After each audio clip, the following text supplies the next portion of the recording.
नमस्कार मंडळी. तर हा आहे रबडी फ्लेवरचा केक. तर त्यासाठी मी 1 कप प्रीमिक्स घेतलेलं आहे, पाणी, तेल टाकून. आणि सगळ्यांना डाऊट असतो की अंड्याचा केक आहे का? तर अंड्याचा नाही आहे, माझ्याकडं प्युअर एगलेस केक भेटतो, कारण की मलाच अंडा आवडत नाही केकमध्ये. केकमध्ये अंडं टाकलं की अंड्याचा स्मेल येतो, ती टेस्ट वेगळी लागते, म्हणून मी केकमध्ये अंडं टाकतच नाही, अवॉइड करते. आणि माझ्याकडं कोणतेही सगळे बेकरी आयटम प्युअर व्हेजमध्येच भेटतात. असं नाही की तुम्हाला वाटेल अंड्यापासूनच बनवून, नाही. आता ही तुमच्यासमोरच बनवलं आहे. प्रीमिक्स घेतलं आहे. प्रीमिक्समध्ये पाणी, तेल टाकून चांगलं मिक्स करून बॅटर टिनमध्ये टाकून बेक करून घेतलेला आहे. हा 1/2 kgचा केक आहे. तर हा बेक झाल्यानंतर मी ह्याचे 3 लेअर केले. वरची टॉप लेअर काढून घेतली आणि नंतर 3 लेअर करून घेतले. तुम्हाला जर ऑर्डर करायची असेल तर नक्कीच मला तुम्ही ऑर्डर देऊ शकता. आणि असं नाही की बेकरीसारखं आम्ही आधीच बनवून ठेवतो, नाही. जेव्हा ऑर्डर येईल त्याच्यानंतर केकचा बेस बेक करायला घेतो. असं नाही की बाबा आधीच बनवून ठेव, कारण की समजत नाही कोणती ऑर्डर देईल ते सांगता येत नाही. मी चॉकलेटचा केक बनवून ठेवेल आणि आली मला पायनॅपलचा केक, तर तो केक माझा वेस्ट जाईल ना. त्याच्यामुळं मग जशी ऑर्डर येईल मी तसंच बेक करायला घेते, आधी बेक करून ठेवत नाही.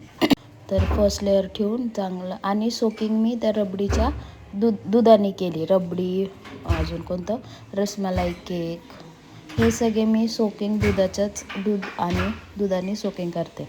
फर्स्ट लेअर ठेवली, त्याच्यामध्ये क्रीम फिल करून वरती रबडी स्प्रेड केली, रबडीवरती ड्रायफ्रूट स्प्रेड केले थोडेसे. सेम तसं सेकंड लेअरला पण दुधाने सोकिंग केली. सेम पायपिंग बॅगमध्ये क्रीम भरून फिल केल्यानंतर मी वरून साईडला बॉर्डर दिल्यानंतर वरती रबडी फिल केली. रबडी मी घरीच बनवली म्हणून जराशी पातळ झाली, पण तुम्ही बनवताना रबडी कधी पण थोडीशी घट्ट बनवा. ते झाल्यानंतर मी लास्ट लेअर ठेवून त्याला पण सोकिंग करून क्रम कोट करून ठेवून दिलं. आणि रबडी, रसमलाई केक असे केक असतील ना, ते कधी पण तुम्ही फ्रीजमध्ये 1-1.5 तास तरी सेट करायला ठेवा. मी 1-1.5 तास चांगलं सेट करायला ठेवलं, आणि सेट झाल्यानंतर मग फायनल फिनिशिंग करायला घेतले. आणि तुम्ही कधी पण केक चांगला सेट करून द्या, का चांगला सेट झाल्यावर तो टेस्टला पण चांगला लागतो आणि त्याची फिनिशिंग पण छान येते. फिनिशिंग का छान येते म्हणजे त्याचे ते क्रम्स वगैरे असतात ना, ते सगळे त्या क्रीममध्ये सेट होऊन जातात आणि फिनिशिंग करताना आपल्याला तेवढा त्रास होत नाही. मी तर फायनल फिनिशिंग देते, आणि फिनिशिंग देताना पण कधी पण पायपिंग बॅगमध्ये भरूनच फिनिशिंग द्या, कारण की क्रीम पण जास्त लागत नाही आणि आपल्याला जास्त त्रास पण होत नाही. मी इथं जरा हे केलं, पायपिंग बॅगमध्ये भरलं. आणि क्रीम कधी पण जरी तुम्ही क्रीम बनवली ना, तरी 1 कप म्हणजे अर्धा किलोला 1 कप, म्हणजे डिझाईनवरती असतं, तुम्हाला किती डिझाईन बनवायची त्याच्यावरती असतं. मग जास्त डिझाईन जर असेल तर मग 1 कप आणि त्याच्यावर 1/4 कप क्रीम लागते. कस्टमरची डिमांड असते की त्यांना जास्त क्रीम हवी आहे, जास्त बेस हवा आहे, तर तुम्ही त्यांना विचारून घेऊ शकता.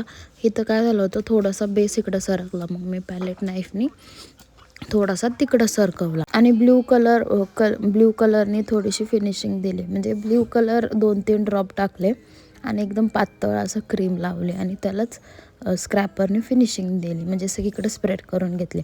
हे तर तुम्ही कसंही डिझाईन करू शकता, म्हणजे कोणताही कलर घेऊ शकता. हा केक जाणार होता म्हणजे जे कस्टमर आहे ना, त्यांच्या हजबंडसाठी. आता हजबंडसाठी केक बनवायचं म्हटल्यावर थोडासा ब्ल्यू ना, पोरांना बनवायचं तर आपण कोणताही कलर बनवू शकतो, पण थोडंसं जरा वेगळं वाटतं, म्हणून मग मी ब्ल्यू कलर घेतला. ब्ल्यू कलर घेतल्यानंतर आधी असा स्क्रॅप केला, मग तो काय मला जरा पटला नाही, मग मी परत तो रफ करून मग आपला साधा कोमनी स्क्रॅप करून घेतला. ते झाल्यानंतर वरती फिनिशिंग दिल्यानंतर असे रोज काढले.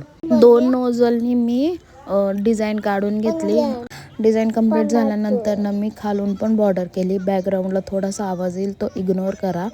अशी डिझाईन झाल्यानंतर मी स्प्रिंकलनी थोडेसे बॉल आणि स्प्रिंकल्सनी मी डिझाईन करून घेतली. तर हा आहे माझा फायनल लुक. कसा वाटला नक्कीच कमेंट करून सांगा. आणि माझ्या चॅनलवरती नवीन असाल तर प्लीज माझ्या चॅनलला लाईक, कमेंट, शेअर, सबस्क्राईब करायला अजिबात विसरू नका, आणि तुमच्या फॅमिली फ्रेंड्सला पण शेअर करा. थँक्यू.